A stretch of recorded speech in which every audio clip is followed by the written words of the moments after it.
Livros apócrifos, né? A paz do Senhor Jesus, que Deus abençoe a todos nós, amém? Vamos dar início a mais um estudo. Nós vamos iniciar com livros apócrifos, amém?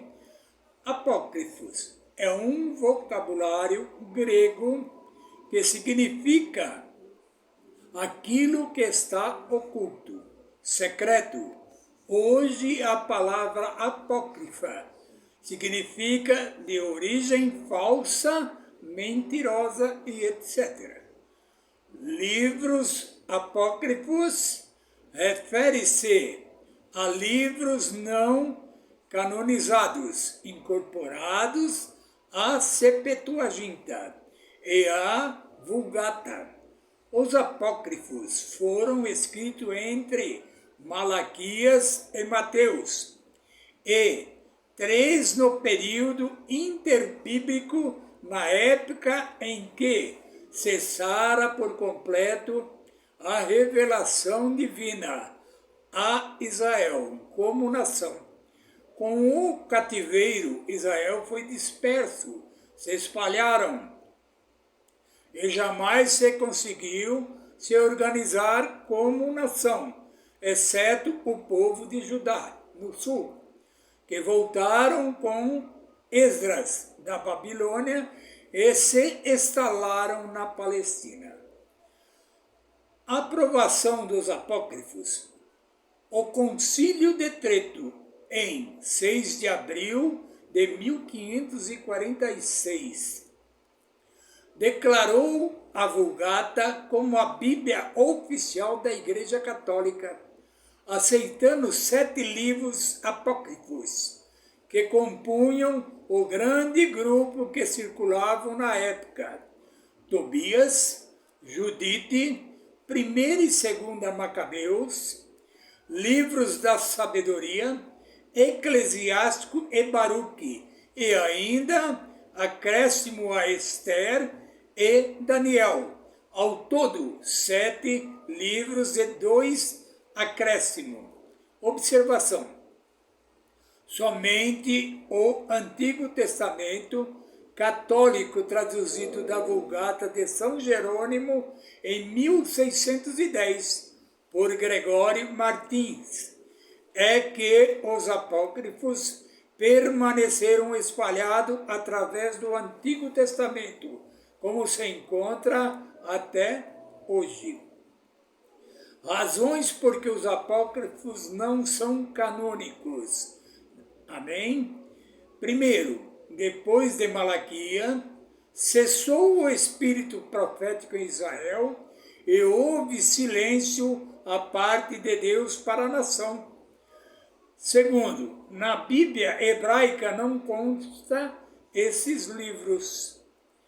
Terceiro, nunca foram citados por Jesus nem pelos apóstolos, ou qualquer fonte de doutrina. Quarto, não apresenta Cristo e a sua glória, pois foi simples tradição judaica que citou e canonizou. Cânon, vamos falar do cânon. Catálogo dos livros conhecido como inspirado por Deus. A palavra significa uma regra, ou medida, ou ainda vara de retelinear, usada para medir. Desta maneira, tal catálogo de livre nossa regra de fé, regra da igreja, regra da verdade. Alguns livros desaparecidos citados no Antigo Testamento: livros da Guerra do Senhor, Números 21:14, livros do Reto, Jeremias, Josué 10:13, 2 Samuel 1:18, livro da história do sucesso de Salomão, 1 Reis, capítulo 11, versículo 41, Crônicas de Samuel, Natã e Gabe, 1 Crônicas 29 e 29, profecias de profecia de Aías, 2 Crônica, capítulo 9, versículo 29, livro da fala de Natã, Segunda Crônica, capítulo 9, versículo 29. Visões do ido ou vidente. Segunda Crônica, capítulo 9, versículo 29, capítulo 12, versículo 15. Livro de Semaias, o profeta. Segunda Crônica 12, capítulo 12, versículo 15. Notas de Jeú, Segunda Crônicas, capítulo 20, versículo 34. Livros da Crônicas de Davi, Primeira Crônicas 27 e 24. Livros dos Videntes, Segunda Crônica, capítulo 33 e 19. Esses são os livros desaparecidos. Amém?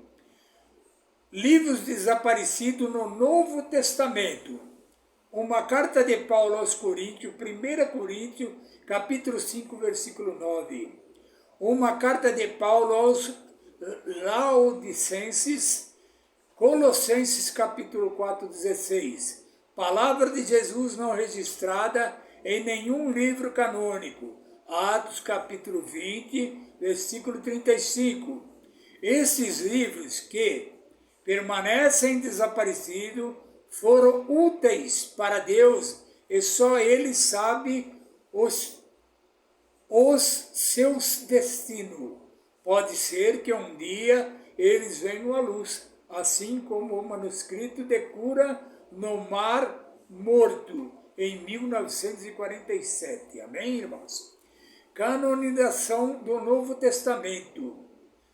Depois da morte de Jesus, o primeiro livro do Novo Testamento foi escrito no ano 50 a 52 depois de Cristo. E o último ficou completo no ano 95, 96 depois de Cristo. Embora seja incerta a data específica da escrita do Evangelho segundo Marcos, a maioria dos estudiosos o coloca nos fins das décadas de 50 depois de Cristo ou a década de 60. É possível que seja o primeiro dos 4 evangélicos a ser escrito. Data 55 a 65 depois de Cristo. Autor Marcos. Propósito. Na década de 60 a 70 depois de Cristo, os crentes de Roma eram tratados cruelmente pelo povo e muitos foram torturados e mortos pelo imperador romano, Nero. Segundo a tradição, entre os mártires cristãos de Roma, nessa década estão os apóstolos Pedro e Paulo, como um dos líderes eclesiásticos em Roma. João e Marcos foram inspirados pelo Espírito Santo a escrever esse evangelho, com uma antevisão profética desse período da perseguição ou como uma resposta pastoral à perseguição. Sua intenção era fortalecer os líderes da fé dos crentes romanos e, se necessário fosse, inspirá-los a sofrer fielmente em pró do Evangelho, oferecendo-lhe como modelo a vida, o sofrimento, morte e ressurreição de Jesus, seu Senhor. Assim nós vamos parar, irmãos, e vamos dar sequência só amanhã. Amém? Que Deus abençoe a todos, em nome do Senhor Jesus.